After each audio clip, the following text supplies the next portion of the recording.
বিসমিল্লাহির রহমানির রহিম। প্রিয় এলাকাবাসী, আসসালামু আলাইকুম।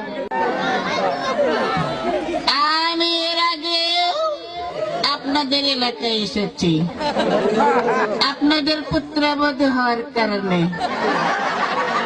ইনশাআল্লাহ আমি আবার আসবো, বারে বারে আসবো, আপনাদের দুঃখ দুর্দশা শুনবো। আপনারা জানেন জিয়া রহমান এই বগুড়ায় জন্মগ্রহণ করেছে।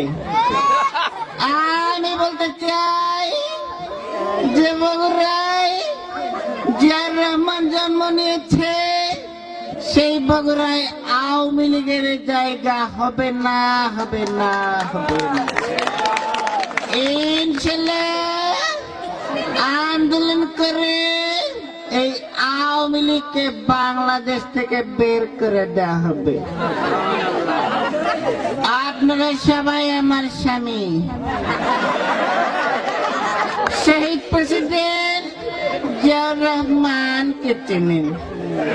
জিয়াউর রহমান আপনাদেরকে বাস দিয়েছিল ঘর বাড়ি করার জন্য।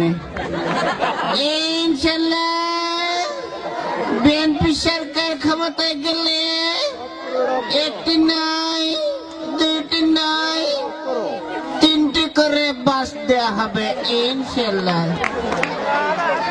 আপনারা জানেন এইখানে এই পাশে একটা পুকুর রয়েছে। আমি যদি ক্ষমতায় যাই এই পুকুর ভরাট করে এখানে স্থায়ী সাংস্কৃতিক অনুষ্ঠানের ব্যবস্থা করব।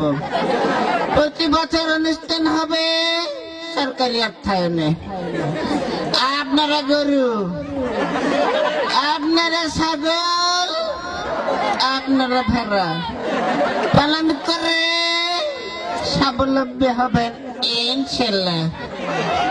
সবাইকে ধন্যবাদ দিয়ে আমি বলতে চাই এই এলাকার কৃতি সন্তান খোকা, এই খোকাকে আপনারা ভোট দিয়ে বারে বারে জয়যুক্ত করে আমার হাতকে শক্তিশালী করবেন ইনশাআল্লাহ। সবাইকে ধন্যবাদ। শহীদ প্রেসিডেন্ট জিয়াউর রহমান জিন্দাবাদ। আসসালামু আলাইকুম।